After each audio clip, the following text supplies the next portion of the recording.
Delivery girl, you're blocking the hallway. Move!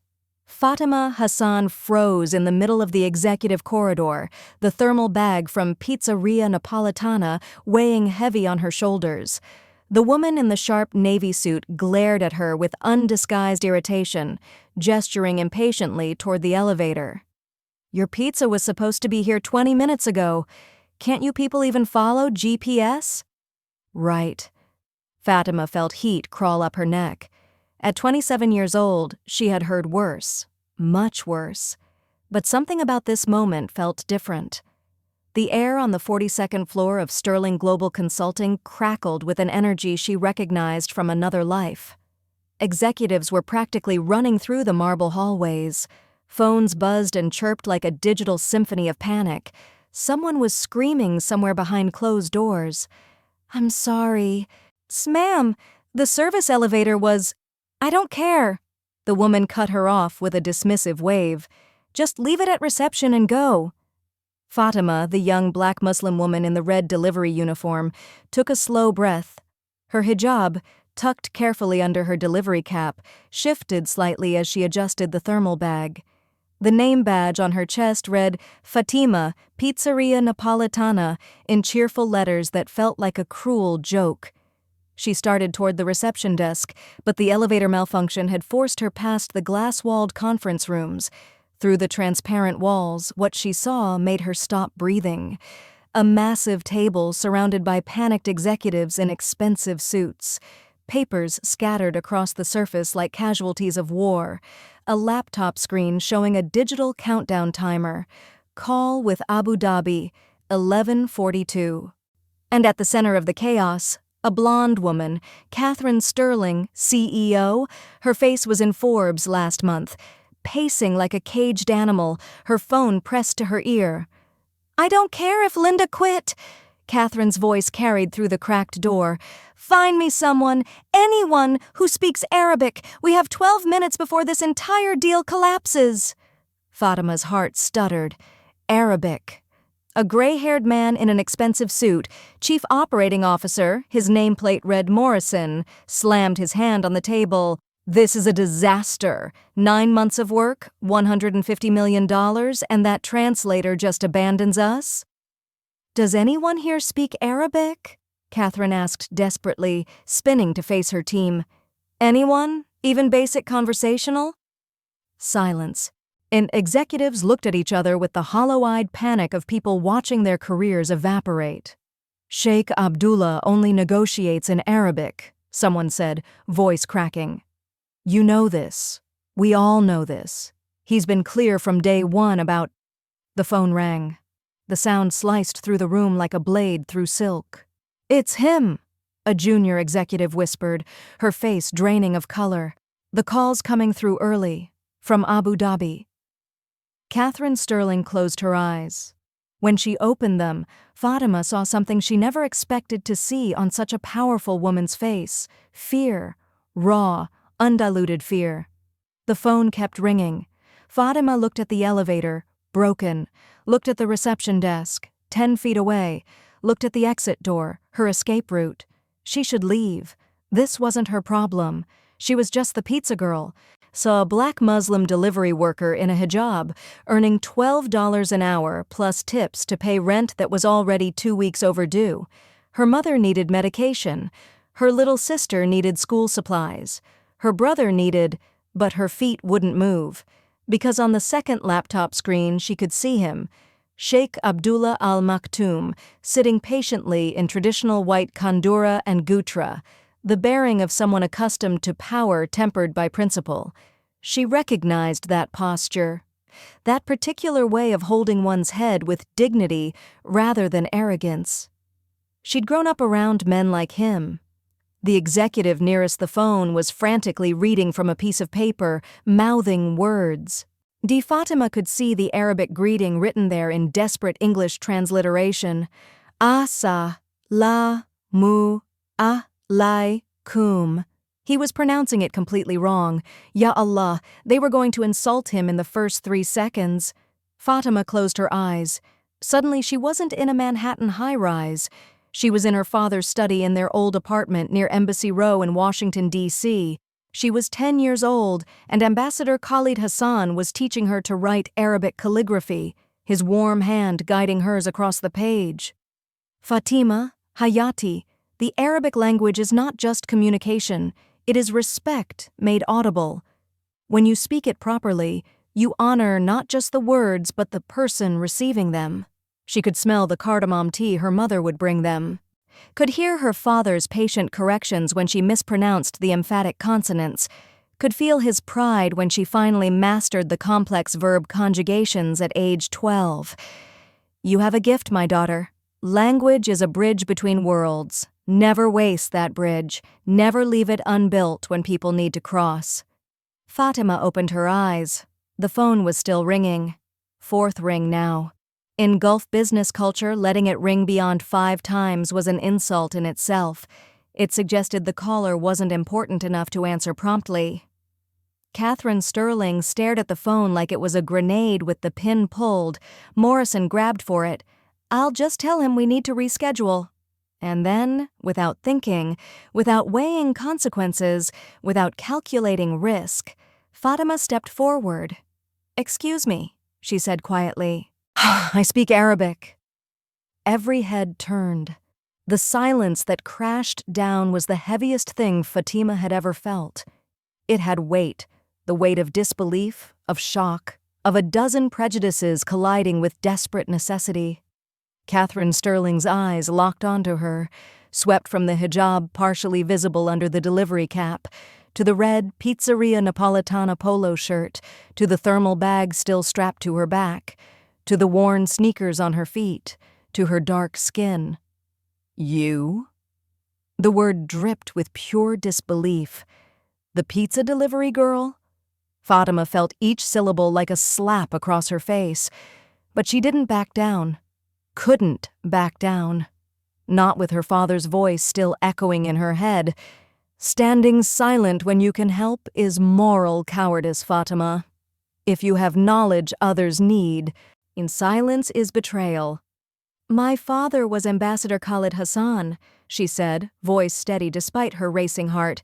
"Sudanese diplomatic corps. He taught me Arabic before he taught me English." The phone rang for the 5th time. Morrison let out a harsh laugh. "This is absurd! Catherine, you can't seriously be—" "Wait." Catherine held up one hand, her CEO instincts overriding her shock. "You speak Arabic? What dialects?" "Classical, Modern Standard, Gulf, and Levantine." Fatima met her eyes directly. "I grew up in embassies. I understand diplomatic protocol." A junior executive whispered to another, not quite quietly enough, "She's wearing a hijab. What if she's, working with them?" The words hit Fatima like ice water. There it is. The assumption, the suspicion. Muslim woman equals potential threat. She'd heard variations of it her entire life, but it never stopped stinging. The phone rang for the 6th time. Catherine's eyes darted between Fatima, the ringing phone, Morrison's red face, and the laptop screen showing Sheikh Abdullah waiting patiently in Abu Dhabi. Fatima could see the calculation happening behind those eyes. Desperate situation. Impossible choice. Can I trust her? Do I have any other option? What will the board say if I— "Answer it," Catherine said suddenly, her voice cutting through the chaos like a judge's gavel. "Answer the phone. Prove you can do this." Morrison exploded. "Catherine, for God's sake!" "James, shut up!" Catherine's voice could have frozen fire. "We have 30 seconds before we lose this deal forever. She's our only option." Fatima set down the thermal bag. So walked to the phone on legs that felt like water. Every eye in the room tracked her movement. Some hopeful, some skeptical, Morrison's openly hostile. The phone rang for the 7th time. She picked it up with hands that looked steady but trembled slightly at the fingertips. And then, in perfect classical Arabic with the proper formal register, she spoke. The response came immediately. Rapid, cultured Gulf Arabic, the assistant to Sheikh Abdullah verifying whether they had appropriate cultural representation for the meeting. Fatima responded without hesitation. Her Arabic flowed like water over stones, smooth and natural, each honorific precisely placed, each verb conjugated with the formal respect the situation demanded, the tone her father had drilled into her for 20 years, respectful but confident, humble but competent. She explained the slight delay, requested 20 minutes grace, and assured him that yes, they now had someone who understood both the language and the adab, the cultural etiquette that such an important discussion required. In the conference room, no one understood a single word she was saying. But everyone could hear something in her voice, something that sounded like competence, like training, like she'd done this before in rooms far more important than this one. Catherine Sterling stood frozen, arms crossed, eyes narrowed, watching this young woman in a pizza delivery uniform speak with the polished precision of a seasoned diplomat. The call lasted 3 minutes. When Fatima hung up, the silence was absolute. You could have heard a pin drop on the marble floor 42 stories below. Sheikh Abdullah will call back in 20 minutes, Fatima translated, her voice calm despite her thundering heart. His assistant said the Sheikh is finishing another meeting. He asked if we would have, she chose her words carefully, adequate cultural representation available for the discussion. What does that mean? Morrison demanded. Fatima turned to face him, drawing on every lesson her father had taught her about maintaining dignity in the face of hostility. It means your previous translator quit because you were approaching this negotiation like it's Wall Street, she said quietly. In Gulf Arab business culture, relationships are built before contracts are signed. Trust comes before terms. If you rush to business without establishing personal connection, you've already insulted him. An executive let out a nervous, almost hysterical laugh. This is insane. We're going to put a pizza delivery girl in a negotiation with an Arab billionaire? Fatima felt her blood surge hot, but she kept her face composed. Grandmother Fatima's voice, "Whoever shouts has already lost the battle. Whoever speaks softly controls the room." Wait not, Grandmother Fatima. That wasn't right. That was her father's lesson, taught to her when she was 15 and angry at embassy politics. I won't negotiate, Fatima said calmly, looking directly at Catherine. I'll translate. You negotiate. I'm just the bridge between languages, the voice between worlds. Catherine studied her face for a long, measuring moment. Something shifted in her expression, respect maybe, or at least recognition. What's your name? Fatimah Hassan. Hassan. Morrison frowned. That doesn't sound Moroccan. My father was Sudanese. My mother is American. I'm what happens when multiple worlds meet. Fatima didn't look away. And I can build the bridge between yours and Sheikh Abdullah's, if you'll let me. Catherine took a deep breath. You have 20 minutes to prove you know what you're talking about. If I notice any hesitation, any mistake, you're done. Understood? Fatima swallowed hard, feeling the weight of 3 years of delivering pizzas, of rejected resume after rejected resume, of her father's disappointed ghost watching from whatever comes after. Understood. The next 20 minutes were the most intense of Fatima's life. Catherine pulled her into a smaller conference room with 2 legal advisors.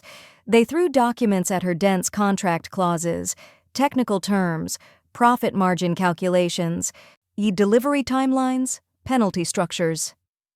Can you translate these terms? One advisor asked, skepticism dripping from every word. Fatima looked at the papers. Some words were complicated legal terminology she'd never seen. But she had something no one else in that room possessed.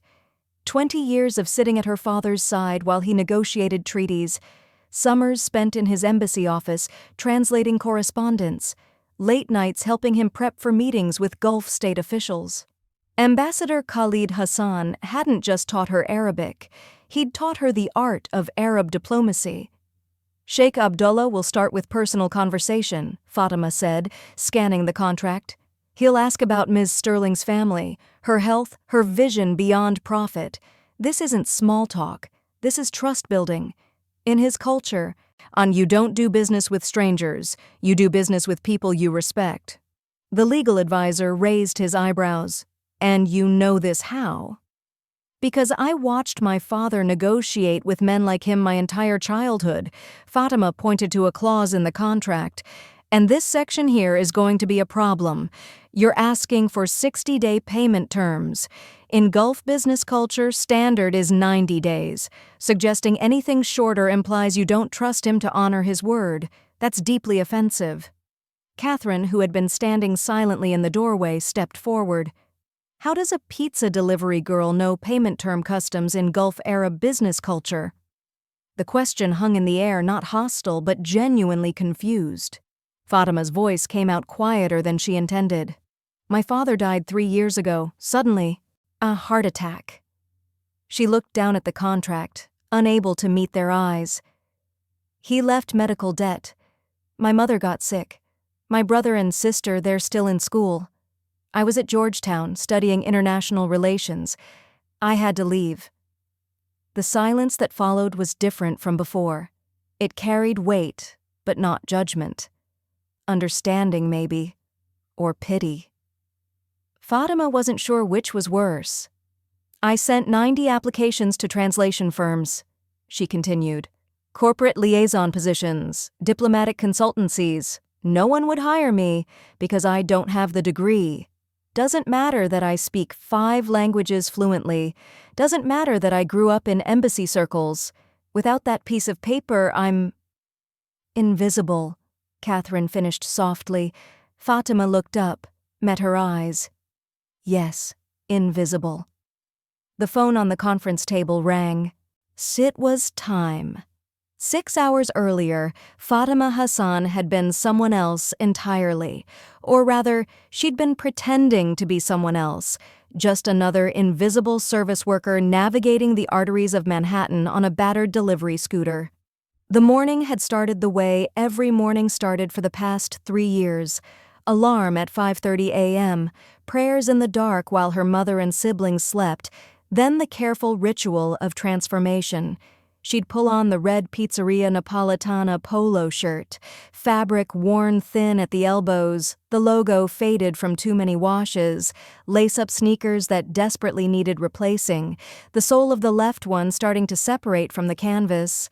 Tuck her hijab away under a plain cap because she'd learned the hard way that visible Muslim identity meant fewer tips, more suspicious stares, occasional slurs shouted from car windows.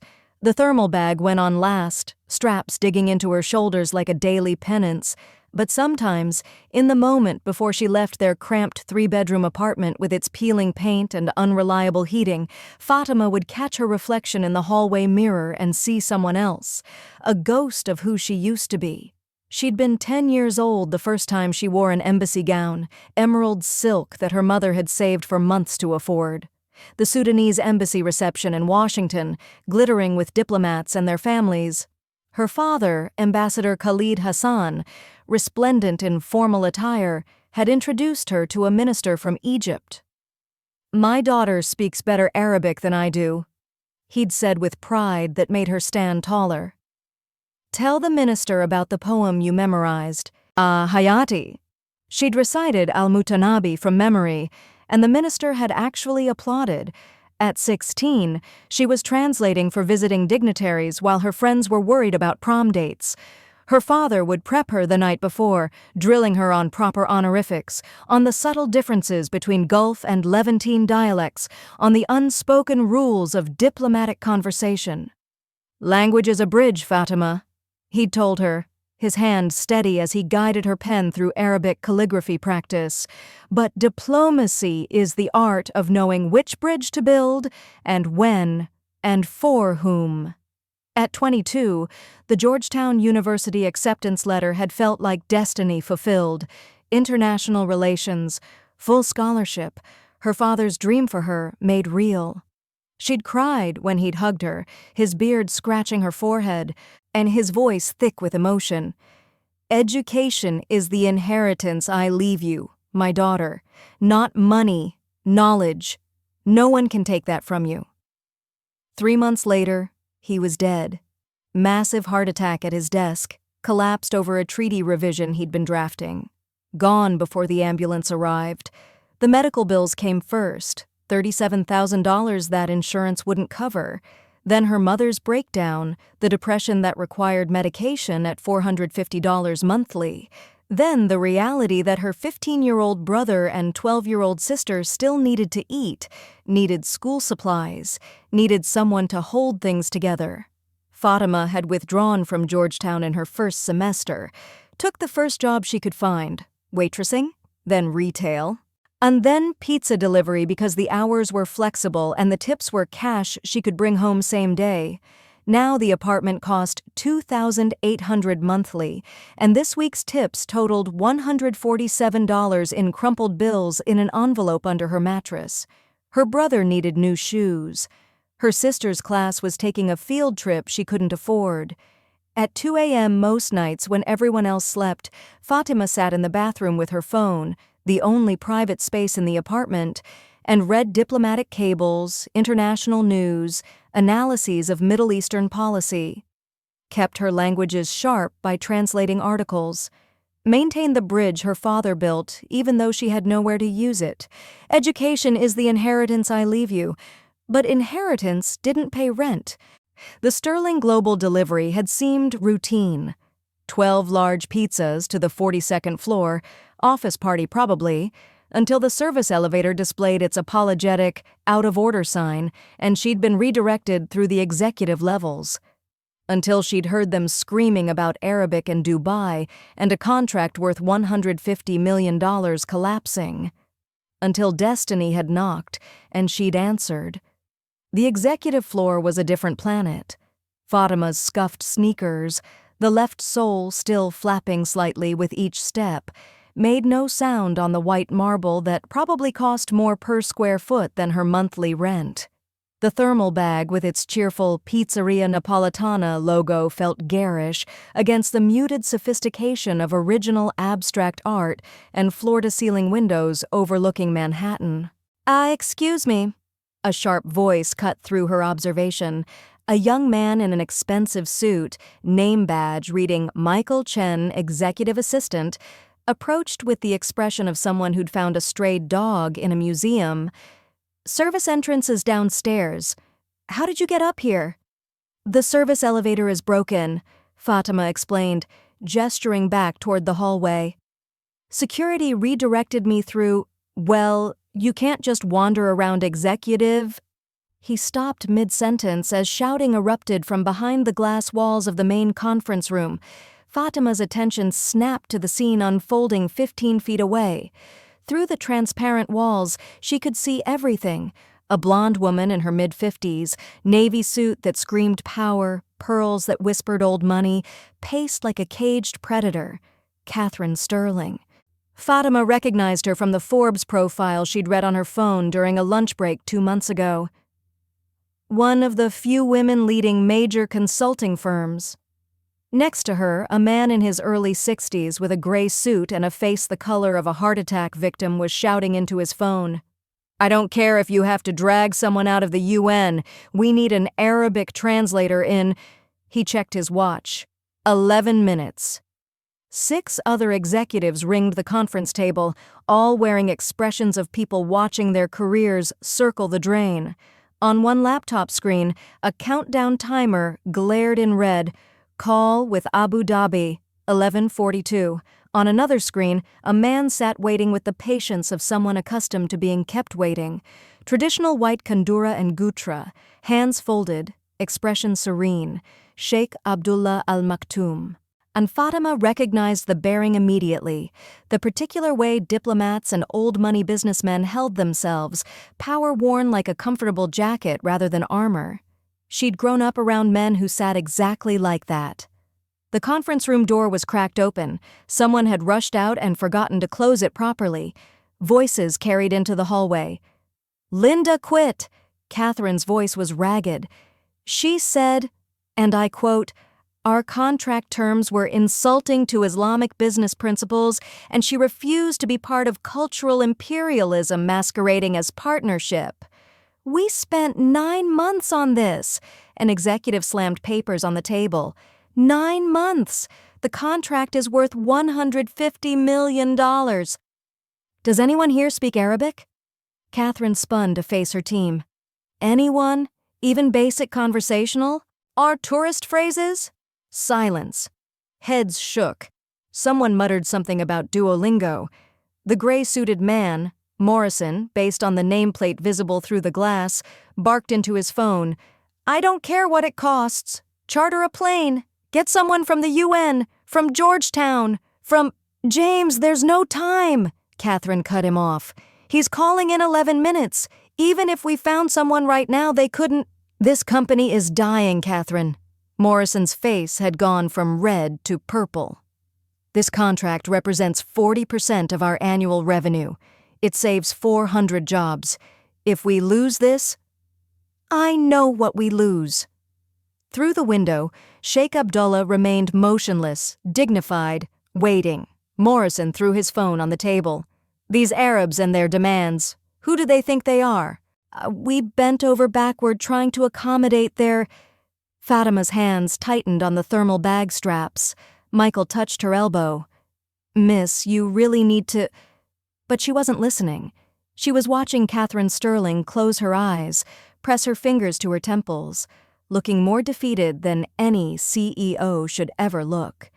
She was watching executives shuffle papers with the frantic energy of people rearranging deck chairs on the Titanic. She was watching Sheikh Abdullah on screen and seeing echoes of her father's colleagues, men who valued respect over money, relationship over transaction, honor over expedience. She should walk away. This wasn't her problem. She had 6 more deliveries tonight, and tips to earn and rent due in 4 days. And her sister needed... But her father's voice cut through every practical objection. Standing silent when you can help is moral cowardice, Fatimah. If you have knowledge others need, silence is betrayal. She knew exactly what mistakes they were making. Knew it in her bones, in her training, in 20 years of watching her father navigate these exact cultural waters. Fatimah stepped away from Michael's restraining hand, walked to the conference room door, raised her hand, and knocked on the glass.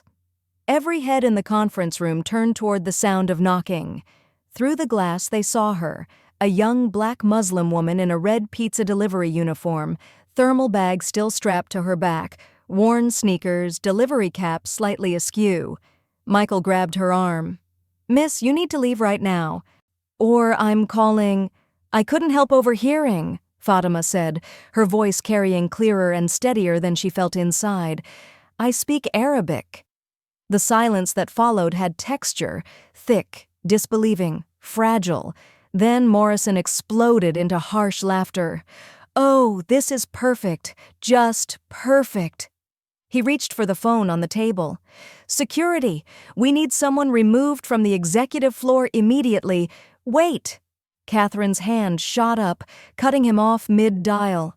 Her eyes locked onto Fatimah with laser focus. You speak Arabic? Classical, modern standard, Gulf dialect, and Levantine. Fatimah met her gaze without flinching, drawing on every lesson her father had taught her about maintaining dignity under scrutiny.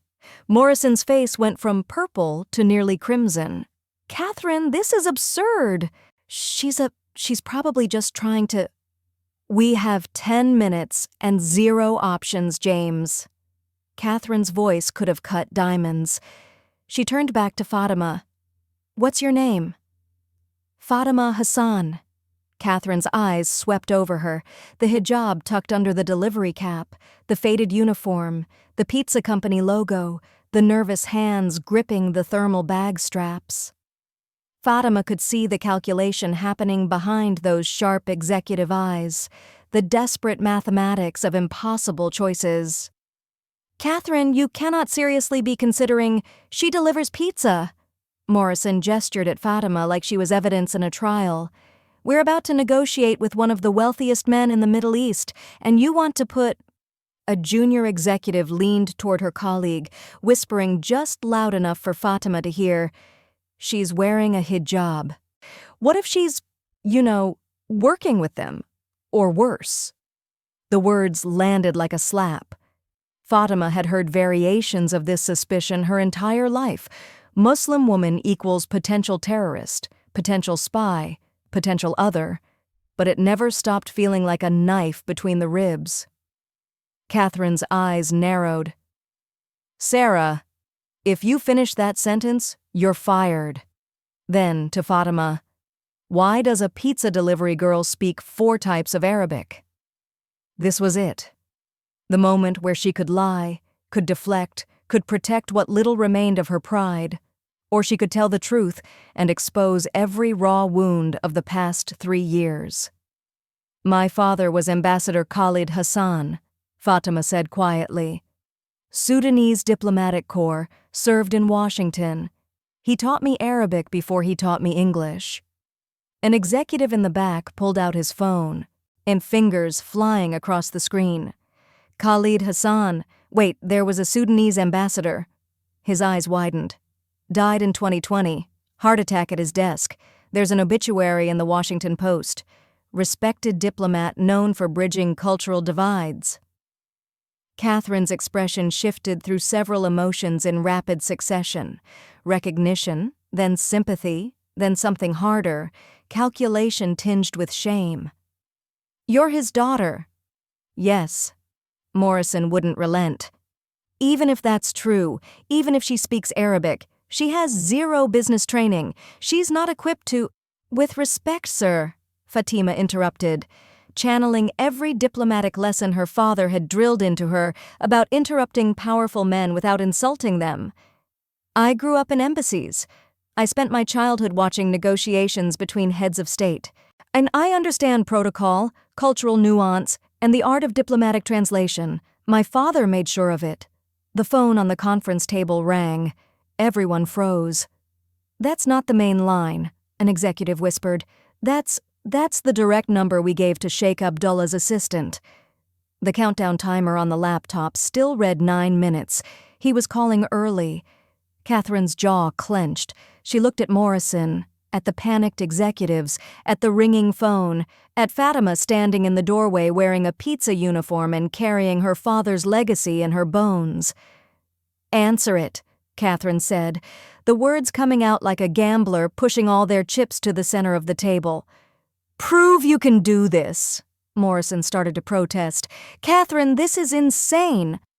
But Fatima was already moving toward the phone, setting down the thermal bag, pulling off her delivery cap, letting her hijab fall properly into place.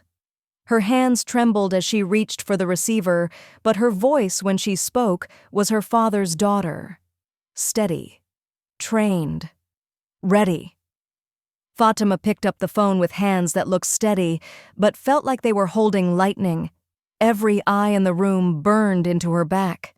She took one breath, the way her father had taught her before important moments, and spoke. The greeting rolled off her tongue in perfect classical Arabic, each syllable placed with the precision of a master calligrapher's brushstroke. "Peace be upon you, and the mercy of God, and His blessings."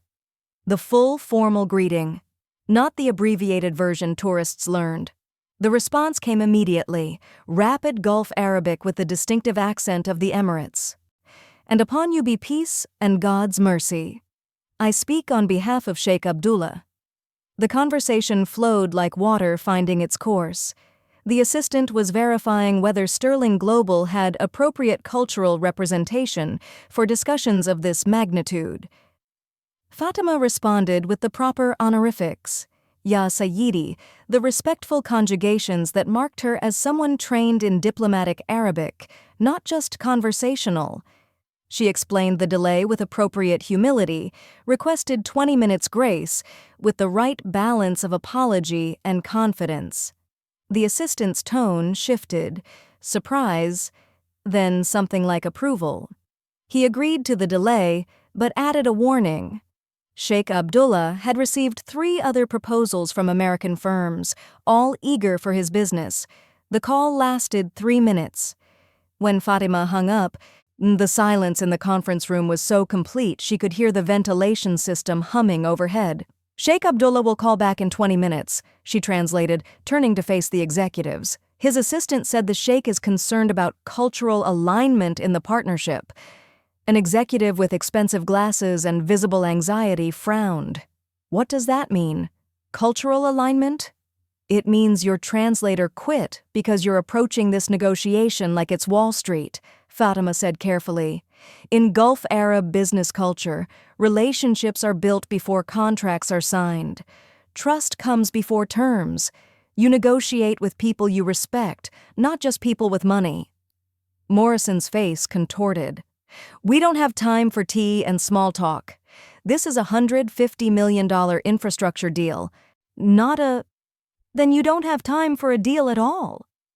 Fatimah's voice carried her father's patience, the tone he used when explaining complex truths to stubborn politicians. "Sheikh Abdullah will spend the first 15 minutes asking about Ms. Sterling's family, her health, her vision for the partnership beyond profit margins.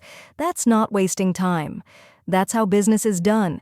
If you rush past that to talk money, you've already insulted him. The call will end in 5 minutes, and you'll never know why." Catherine's eyes sharpened with understanding. "James, shut up and let her talk." She pulled out a chair, sat down, gestured for Fatimah to do the same. "What else do we need to know?" The next 18 minutes were a master class in cultural diplomacy, compressed into emergency tutorial format. Fatimah pulled their contract proposal across the table, scanning clauses with eyes that had been trained to spot diplomatic landmines. "This payment term, 60 days, suggests you don't trust him to pay. In his culture, that's deeply offensive. Standard in the Gulf is 90 days. It's a gesture of mutual respect." An executive scrambled to take notes. "And this section written in all capital letters?" Fatimah pointed. "In Arabic business culture, that's equivalent to shouting. It reads as aggressive, disrespectful. And here," she flipped to the opening page, "you have no personal introduction, just business terms immediately. It's cold, transactional. You're treating him like an ATM, not a partner." Catherine leaned forward. "You seem to know a lot about Sheikh Abdullah specifically." Fatimah felt heat rise in her cheeks. I researched him. At night. When I couldn't sleep." Which was true. She'd spent 2 a.m. hours 3 weeks ago reading everything she could find about major Middle Eastern business figures, maintaining skills she had no professional outlet for. He's 4th-generation businessman. His family is known for integrity. They once lost millions refusing to pay bribes to corrupt officials. He funds orphanages across the Middle East. His father died when he was young. He built his empire from near bankruptcy. Morrison's hostility had muted to grudging curiosity. "How do you know all this?" "Because men like him were my father's friends," Fatimah said quietly. "I grew up watching these negotiations. I know how they think, what they value, what they'll walk away from." Catherine studied her face for a long moment. "Why aren't you working in diplomacy or corporate translation? You're clearly qualified." The question pierced something tender. Fatimah's voice cracked slightly despite her efforts to control it. "I tried. Sent 90 applications over 3 years, but I don't have a degree. I had to leave Georgetown when my father died. No one looks past that. Without the paper, the credentials don't matter." Silence fell over the room, different from before. Heavier. Some of the executives couldn't meet her eyes. The phone rang. It was time. The video call connected with a soft chime. Sheikh Abdullah Al Maktoum appeared on screen in high definition, a distinguished man in his 50s, wearing traditional white kandura and gutra, his face weathered by sun and experience. His eyes were kind, but carried the unmistakable sharpness of someone who'd built an empire through shrewd judgment and careful assessment of character. Fatimah spoke before anyone else could. "Good morning, Your Excellency." The sheikh's eyebrows rose almost imperceptibly, surprise, then appreciation, the proper honorific, perfectly pronounced. Not the clumsy tourist Arabic or the overly familiar tone Americans often used. This was diplomatic register, the language of respect. "Morning of light," he responded, leaning slightly forward with interest. Catherine cleared her throat. "Sheikh Abdullah, I'm Catherine Sterling, CEO of Sterling Global Consulting. We're honored by your consideration of partnership." Fatima translated, but she didn't just convert words. She adjusted the cultural temperature. She added phrases of humility, softened the directness of American business speak, wrapped the meaning in the elegant indirection that Arab diplomacy preferred. And then, exactly as Fatima had predicted, Sheikh Abdullah began asking about Catherine's family, her health, whether she'd been to New York long, what her vision was for the company beyond quarterly returns. The weather lately had been unusual, hadn't it? Did she have children? What did they think of their mother's work? 15 minutes of what Morrison clearly considered wasteful small talk. But Fatima knew better. This was the foundation being poured, trust being mixed and set. You didn't build skyscrapers without solid ground beneath them. Morrison shifted in his seat, jaw clenched, fingers drumming the table. Catherine shot him warning looks that could have frozen nitrogen. And when Catherine's answers were too brief, too American direct, Fatima expanded them with cultural context. When Catherine used aggressive business language about capturing market share or leveraging opportunities, Fatima softened it to respectful terms about serving communities and honored collaboration. She added Arabic expressions of humility and gratitude that didn't exist in Catherine's original words, but absolutely needed to be there. The Sheikh's posture gradually relaxed. His responses grew warmer. The careful walls of first-contact diplomacy began lowering brick by brick. Then, 40 minutes in, he shifted to business. His concerns were precise. The contract timeline felt rushed. The Western approach to deadlines didn't account for Islamic business practices. The payment structure suggested impatience. Each point was delivered with courtesy but unmistakable firmness. Catherine responded thoughtfully, Fatima translating with careful attention to tone and implication. Then came the critical moment. "This 60-day payment term," the Sheikh said in Arabic, his voice cooling several degrees. "In my experience, such abbreviated timelines suggest a lack of faith in one's partner's integrity." Before Fatima could translate, Morrison leaned forward. "Tell him that's industry standard. Every contract we write has 60-day—" Fatima didn't translate Morrison's words. Instead, she spoke directly to the Sheikh in fluid Arabic. "Sheikh Abdullah, we understand your concern completely. We would be honored to adjust the terms to 90 days, reflecting the mutual trust that forms the foundation of meaningful partnership." The Sheikh's face softened immediately. He nodded with visible approval. Morrison hissed, "That's not what I said." Catherine's voice was quiet steel. "But it's what we needed to say." The next 90 minutes became a master class in diplomatic negotiation. Fatima navigated between two worlds, translating not just language but entire frameworks of thought. When the Sheikh raised concerns, she rendered them in ways Catherine could understand without feeling attacked. When Catherine made proposals, she framed them in terms that honored rather than demanded. Increasingly, the Sheikh addressed his comments directly to Fatima, speaking with the comfort of someone who recognized a fellow diplomat's training. He asked her opinion on phrasing, requested her insight on cultural implications, treated her not as a mere translator but as a trusted intermediary. The executives watched in something approaching awe as this young woman in a pizza uniform conducted a negotiation with more skill than their entire legal team possessed. Contract terms were refined, timelines adjusted, payment structures modified, cultural considerations woven into every clause. The deal was coming together, piece by careful piece, built on the foundation of respect Fatima had helped them pour. Victory felt close enough to taste. And then the Sheikh paused, studied Fatima's face through the screen, and asked the question that would change everything. The contract details were finalized, payment terms adjusted to 90 days, cultural provisions woven throughout.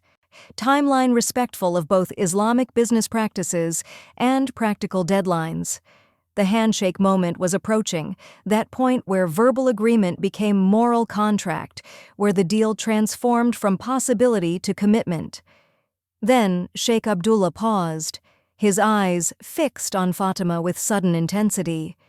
In Arabic, he said, "Sister, your manner of speaking, the formal training, the honorifics, the diplomatic register, this is not common, even among professional translators.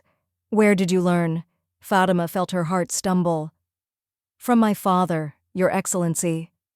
"Your father must be a learned man. Is he in business? In academia?" Her throat tightened. The grief was still fresh enough to cut. "He was a diplomat, sir. He passed away 3 years ago." The Sheikh's face shifted immediately, the sharp businessman receding, and replaced by genuine human sympathy. "There is no power except through God." He pressed his hand briefly to his chest. "I'm deeply sorry for your loss, sister. What was your father's name, if I may ask?" Fatimah hesitated. Around her, the executives watched without comprehension, sensing the shift in emotional temperature but unable to parse the Arabic flowing between them. "Ambassador Khalid Hassan," she said quietly. "He served in the Sudanese diplomatic corps." The silence that followed felt like the moment before thunder, charged, heavy, inevitable. Sheikh Abdullah's face transformed.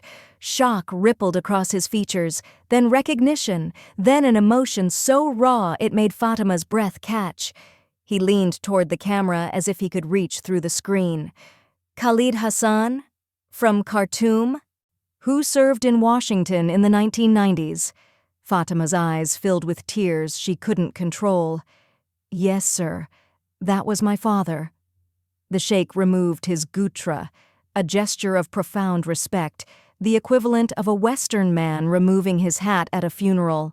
He pressed his hand over his heart and held it there.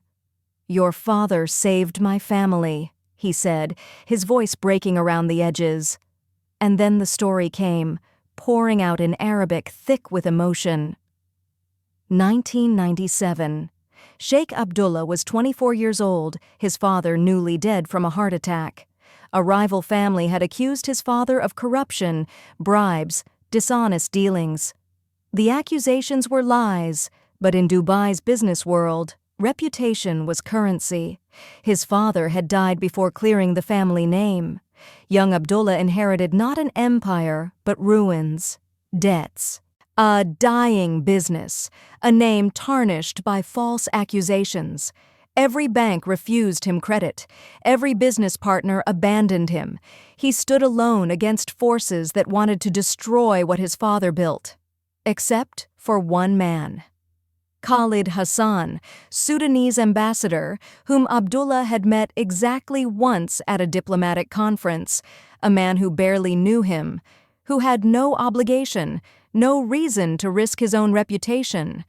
Ambassador Hassan gave him business credit when no one else would, wrote a letter vouching for the family's honor that carried enough weight to stop the worst of the attacks, mentored the young businessman through the crisis, teaching him principles that would shape everything that followed. "Business without honor is just theft with paperwork," the sheikh quoted, his voice trembling. "That's what your father told me. He taught me that reputation isn't about what people say. It's about who you are when no one's watching." He paused, wiping at his eyes unselfconsciously. "He never asked for repayment, never mentioned the favor again. I rebuilt everything on the principles he taught me. Every business decision I make, I ask myself, what would Ambassador Hassan do?" Fatimah was openly crying now. The executives watched in bewildered silence, not understanding the words but feeling the weight of the emotion crushing the air from the room. Catherine leaned toward her. "What's happening?" But Fatimah couldn't answer. The sheikh continued, "For 25 years I've tried to find him. When I became successful, wealthy, I wanted to repay this debt of honor, but I could never locate him. He wouldn't have accepted, Fatimah managed through tears. He used to say helping others wasn't a transaction. It was just what you do. The Sheikh laughed, a soft, broken sound that held both joy and grief. Word for word what he told me. Good deeds are between you and God, not you and ledgers. The executives sat frozen, watching this emotional exchange in a language they couldn't comprehend but feeling its significance in their bones. Sheikh Abdullah's face suddenly hardened, grief transforming to determination. He looked directly at Fatimah. And now his daughter, the daughter of the man who saved everything I have, delivers pizza in New York? Fatimah's voice came out barely above a whisper. After he died, there were debts, medical bills, my mother, my siblings. I did what I had to do. The Sheikh's expression turned to steel. This is unacceptable. Sheikh Abdullah straightened in his chair, and when he spoke again, it was in precise, accented English. Mrs. Sterling, I will explain in your language now. Catherine sat up straighter, sensing the shift. Of course, Your Excellency. This young woman, the Sheikh gestured toward Fatimah on his screen, is the daughter of the man who saved my family when I had nothing, when every door closed, when my father's name was destroyed, when I stood alone. Ambassador Khalid Hassan stood with me. He taught me everything I know about honorable business. The executives finally understood. The emotional exchange, the tears, the gravity, all of it clicked into place. I have been searching for Ambassador Hassan for years, the Sheikh continued, his voice carrying the weight of old debts and older honors. To repay this debt. To thank him properly.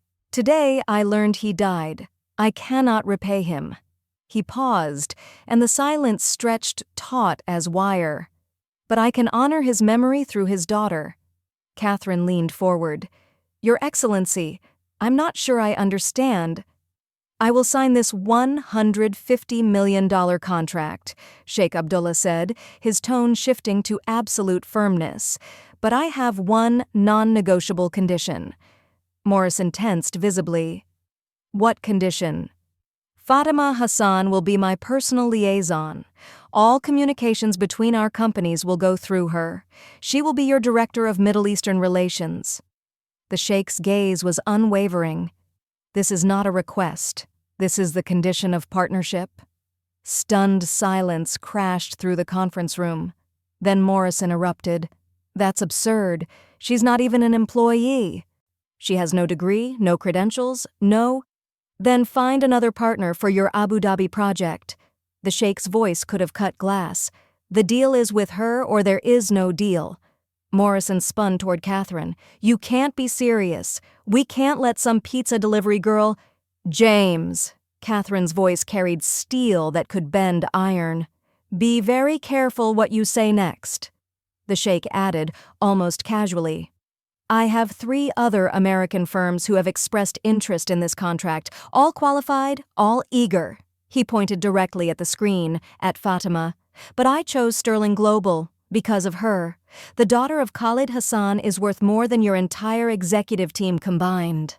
Morrison sputtered, face cycling through shades of red and purple. Other executives shifted in their seats. Was suddenly finding the table very interesting. Catherine looked at Fatimah, really looked at her.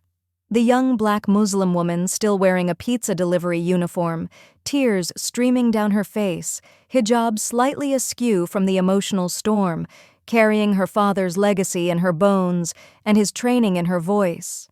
Catherine made her decision. Your Excellency, we would be honored to have Fatimah Hassan join our executive team. She turned to Fatimah. If you'll accept the position? Fatimah couldn't process the words. They felt like they belonged in someone else's reality. I don't have a degree. I don't have any of the credentials You have something better, the Sheikh interrupted gently. You have your father's training, his principles, his honor. No university can teach that. No diploma can certify it. Catherine nodded, her CEO instincts taking over. We'll start you at senior director level, 6-figure salary, full benefits package, your mother's medical care. We'll cover it completely. Your siblings' education, we have scholarship programs for employees' families. Fatimah tried to speak but couldn't. Could only nod, tears flowing freely now, her whole body trembling with the weight of transformation happening too fast to comprehend. Your father once told me something, the Sheikh said, his voice warm with memory. He said, Allah places people where they're needed, when they're needed. Today, sister, you were exactly where you needed to be. Fatimah finally found her voice, though it came out raw and broken. My father would be proud, not of the title or the money, but that I helped someone who needed it. He is proud. Sister? The Sheikh said with absolute certainty. I am certain of it. Morrison stood abruptly, his chair scraping against marble. Without a word, he stalked out of the conference room, the glass door closing behind him with decisive finality. Catherine barely glanced at his departure. Your Excellency, shall we schedule the formal contract signing? Next week in Abu Dhabi, the Sheikh agreed, and I expect Miss Hassan to be present. The call was ending. Final pleasantries exchanged, professional courtesies observed. But before the screen went dark, Sheikh Abdullah spoke once more in Arabic. His words meant only for Fatimah. Welcome home, daughter of Hassan. The connection ended. Fatimah stood in the sudden silence, surrounded by executives she'd met an hour ago, wearing a pizza uniform. Holding the fate of 400 jobs and her father's legacy in hands that still smelled faintly of cardboard and mozzarella. And everything had changed. The video screen went dark. The conference room fell into a silence so complete that Fatimah could hear her own heartbeat thundering in her ears. Catherine stood, her movements deliberate and controlled. Everyone out. I need to speak with Miss Hassan. Alone. The executives filed out like students dismissed from class, some casting curious glances back, others still processing what they'd witnessed. The glass door clicked shut, leaving two women facing each other across the expanse of polished table. A CEO in a navy suit, worth more than Fatimah's monthly rent, and a delivery worker in a pizza uniform still smelling faintly of pepperoni. I owe you an apology, Catherine said. Fatimah blinked in surprise. For what? You gave me a chance when no one else would. I didn't want to. Catherine's voice carried the weight of honest shame. When I first saw you, the hijab, the uniform, your skin, I doubted. Every instinct told me this was ridiculous. I shouldn't have needed a sheikh from Abu Dhabi to tell me your value. Fatimah felt something loosen in her chest, a knot she'd been carrying so long she'd forgotten it was there. But you did give me the chance. In the end, that's what matters. Catherine sat down heavily, suddenly looking every one of her 50-something years. Do you know how many resumes like yours we probably rejected? How many talented people we never saw because they didn't fit our image of what competence looks like? 90, Fatimah said quietly. I sent you 90 applications over 3 years. Catherine closed her eyes as if the number physically hurt. I'm sorry, I'm so sorry. For a moment, they were just two women from vastly different worlds, meeting in the middle of an impossible day. One who had power but was learning she'd used it blindly, one who had talent but had been rendered invisible by systems designed to overlook her. Catherine opened her eyes, and the CEO returned, but tempered now, humbled. Starting Monday, you'll have an office on this floor. Corner office, city view. We'll create the Middle Eastern Relations Division around you. You'll pick your team, set your priorities, define the role. The practicalities crashed over Fatimah like cold water. I need to give notice at the pizzeria. And I need professional clothes. I don't have anything appropriate for— Take the weekend, Catherine interrupted gently. Get what you need, tell your family, process this. Monday morning, 9 a.m., you start your new life. Fatima reached up and removed her delivery cap. Then, fingers trembling slightly, she pulled off the red Pizzeria Napolitana polo shirt. Underneath, she wore an elegant, modest dress, navy blue, long-sleeved, the kind of thing she'd worn to embassy events as a teenager. She'd always worn it to and from work, changing into the uniform only when absolutely necessary, maintaining some small piece of dignity the world couldn't see. Catherine noticed, really noticed. "You always had the dignity," she said softly. "We just couldn't see it. Or we chose not to." Fatima touched the small pin attached to her dress collar, a diplomatic insignia, worn and tarnished but unmistakable. "My father gave me this on my 18th birthday. He said, 'Wear this when you need to remember who you are.' I've worn it every single day under my uniform." Catherine's eyes glistened. He raised an extraordinary woman. Fatima folded the pizza uniform carefully, muscle memory from 3 years of hurried changes in restaurant bathrooms, and walked toward the door. As she stepped onto the executive floor, employees stopped mid-conversation. Word had apparently spread through the building at the speed of corporate gossip. They stared openly. Michael, the executive assistant who'd tried to remove her earlier, approached hesitantly. "Miss Hassan, I'm sorry for how I treated you earlier. I couldn't have known—" "You didn't know," Fatima said, her voice carrying her father's grace.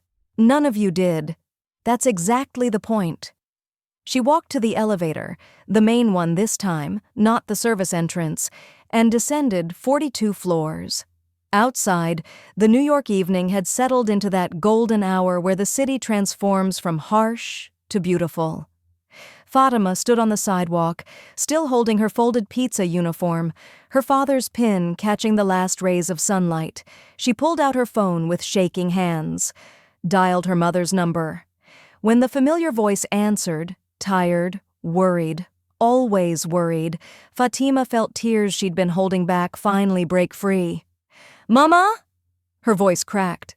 "I need to tell you something about Baba, about what he did 25 years ago for someone who never forgot. And about what happened to me today because of it." 2 weeks later, Fatimah Hassan walked through the main entrance of Sterling Global Consulting, wearing a navy blue modest suit tailored to fit perfectly, her hijab styled with elegant precision, her father's diplomatic pin gleaming on her lapel. The security guard who used to barely glance at her delivery uniform now greeted her by name. "Good morning, Miss Hassan." "Good morning, Marcus." Her office was on the 42nd floor, corner position, floor-to-ceiling windows framing Manhattan like a promise kept. The plaque on her door read, "Fatimah Hassan, Senior Director, Middle Eastern Relations." Inside, her father's photograph held pride of place on the desk, his smile frozen in a moment when he'd still believed his daughter would follow him into diplomacy. He'd been right. Just not in the way either of them had imagined. Her mother arrived with her siblings for the office blessing, a small ceremony, just family. Her mother cried, touching everything as if confirming it was real. Her 15-year-old brother stood straighter than she'd ever seen him stand. "Baba would be so happy," he said, his voice cracking around the edges of adolescence and grief. Her 12-year-old sister touched their father's photograph gently, reverently. "I can feel him here." Fatimah's first official act as senior director was hiring 3 bilingual assistants, all from immigrant communities, all overlooked by traditional recruitment. Her second was creating a cultural competency training program, mandatory for every employee who worked with international clients. James Morrison was forced into early retirement within the month, a board decision made easier by his behavior during the crisis. When Fatima heard the news, she sent him a handwritten note. "I hope you learn that worth isn't always visible. Sometimes it's just waiting for someone to see it." He never responded. 6 months later, Fatima flew first class to Abu Dhabi, her first time in an airplane seat that didn't cramp her legs, her first time drinking orange juice from actual glass instead of plastic. Sheikh Abdullah met her personally at the airport, traditional white kandura, brilliant against the desert sun, his embrace warm and paternal. His office overlooked the sustainable housing developments they were building together, structures designed not just for profit but for people, and incorporating her father's principles into every architectural decision. On Sheikh Abdullah's desk sat a photograph, aged and precious. 1997, a young Sheikh Abdullah, barely more than a boy, standing next to Ambassador Khalid Hassan. Her father's hand rested on the young man's shoulder, and both men were smiling, one with hope, one with the certainty that hope would be enough. "I kept this for 25 years, the sheikh said quietly. "He's the only father figure I had after mine died." He handed her an envelope, yellowed with age, the paper soft from being read and reread countless times. Inside, her father's handwriting, familiar as her own heartbeat. "My son, remember? Success without character is just noise. Build your life on principles, not profits. When you become powerful, remember how it felt to be powerless. That memory will make you kind. I don't need repayment. Just promise me you'll help someone else when they need it." Fatima read through tears that wouldn't stop falling. This is exactly what he taught me. "Then his teachings live on," Sheikh Abdullah said simply, "through you, through me, through everyone we help." They toured the developments, refugee employment programs, schools funded by profits, healthcare clinics serving communities the system ignored. Every venture bore her father's fingerprints, principles multiplied across decades and continents until they touched thousands of lives he'd never met. Her father had saved one young man. That young man had built an empire on the principles he'd been taught, and now that empire was saving others. The mathematics of kindness compounded like interest. 2 years later, and the Hassan Center for Language and Diplomacy opened its doors in downtown Manhattan, a beautiful building where marble met purpose, where privilege would deliberately create pathways for those the system had failed. The mission was simple: free language training, cultural education, diplomatic skills for marginalized youth, 100 full scholarships annually for refugees, immigrants, first-generation Americans. The children the world rendered invisible would be taught to speak until they couldn't be ignored. Opening ceremony filled the auditorium to capacity. Her mother sat in the front row, healthy now, medical bills paid, medication covered, tears flowing freely. Her brother had just started at Georgetown, Fatimah's alma mater, studying exactly what she'd had to abandon. Her sister excelled in a private high school Fatimah's salary now afforded. Catherine Sterling gave the keynote. This center exists because one young woman refused to accept invisibility, and because one company finally learned to see. A video message played from Abu Dhabi. Sheikh Abdullah's face filled the screen. Ambassador Hassan's legacy doesn't end with those he helped directly. It multiplies. Every person we lift up lifts others. Every bridge we build carries countless travelers we'll never meet. This is how one good man's influence becomes immortal. Then Fatima took the podium. She looked at the audience, young people of every background, many wearing hijabs, turbans, traditional dress that marked them as other in spaces that demanded assimilation. She saw herself in every face. 2 years ago, I was invisible, she began, and her voice steady despite the emotion threatening to overwhelm her. I had skills no one saw, worth no one recognized, dreams everyone dismissed. I wore a uniform that told the world I didn't matter. She paused, gathering strength from her father's photograph displayed on the stage beside her. My father taught me that dignity isn't about the work you do, it's about how you do any work. When I delivered pizza, I was still Ambassador Hassan's daughter. That never changed. What changed was that someone finally gave me the chance to show it. The audience was silent, attentive, hungry.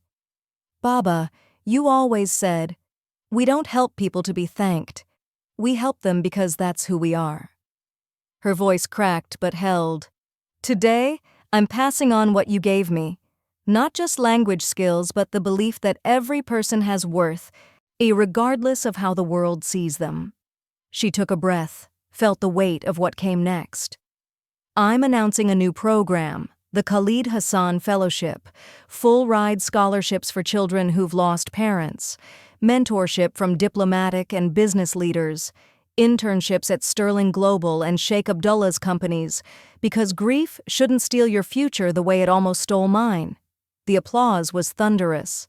During the question period, a young hijabi girl, maybe 16, grocery store name tag still pinned to her shirt, raised a trembling hand. Miss Hassan, I work at a grocery store. My family says I can't go to college, but I speak 4 languages. Is there hope for me? Fatimah smiled through tears that felt like benediction.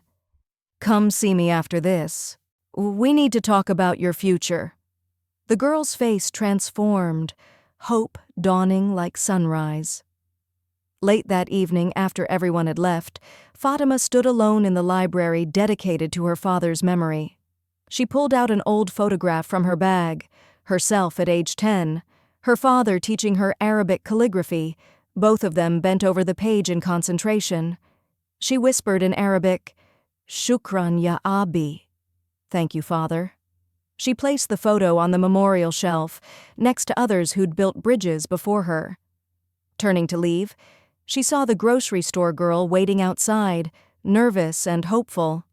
Fatimah opened the door, smiled. Come in. Let's talk about your dreams. Behind her, the Hassan Center stood filled with new students, new voices, new bridges being built. Sheikh Abdullah had arrived in person as a surprise, and now he and Fatimah shook hands, 2 people honoring the same man's memory by living his principles forward. Her father's voice from his letter written 25 years ago, "Promise me you'll help someone else when they need it." And Fatimah's voice, certain and clear, "I promise, Baba, I promise." The screen fades to black, then words appear. Talent has no uniform. Dignity has no price, and sometimes the person who will change everything is waiting for someone to finally see them.